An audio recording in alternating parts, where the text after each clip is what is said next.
how would you explain to us why protective behaviours is so important as educators and especially as people that are supporting parents in this space as well?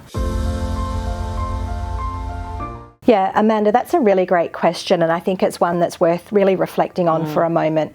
In Australia, based on most recent data, 1 in 3 girls and almost 1 in 5 boys experience sexual abuse before their 18th birthday.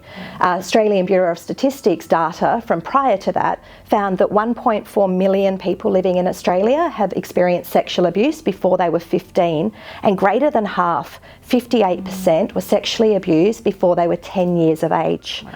So this really impresses upon us the importance of starting this education early and continuing these conversations often. Ultimately, we would like to reduce these statistics. We would love to be preventing child sexual abuse before it happens, and we should work really hard to do that. However, we must also acknowledge that there may be children who are sexually abused, and if they have been sexually abused or are currently being sexually abused, we want to make sure that we're giving them the language, the skills and the confidence to talk with a trusted adult as soon as they possibly can.